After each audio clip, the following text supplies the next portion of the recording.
Pembunuh santai bawa mayat dalam karung pakai motor di Tangerang, jasad dibuang di saluran air.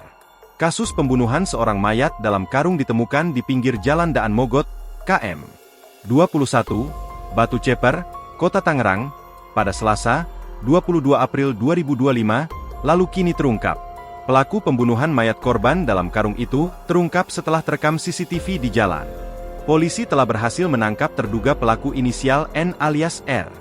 Mayat korban bernama Al-Bashar itu ternyata sempat dibawa berkeliling dengan sepeda motor sebelum dibuang oleh pembunuhnya.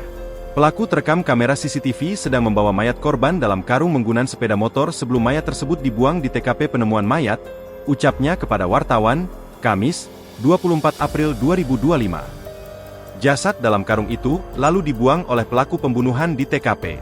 Sedangkan penangkapan terduga pelaku dilakukan di Kelurahan Penunggangan Utara, Kecamatan Pinang, Kota Tangerang sekitar pukul 16 waktu Indonesia Barat. Kabid Humas Polda Metro Jaya Kombes Ade Arisham Indradi mengatakan terduga pelaku beralamat di Kampung Eurih, Kelurahan Curug, Kecamatan Cibaliung, Pandeglang, Banten. Adapun motif pembunuhan tersebut didasari karena masalah pekerjaan di sebuah konveksi yang sama. Setelah ditangkap, pelaku dibawa ke Mapolda Metro Jaya untuk dimintai keterangan. Ia mengatakan, pelaku hanya seorang diri melakukan aksi pembunuhan kepada korban. Download Tribun X sekarang, menghadirkan lokal menjadi Indonesia.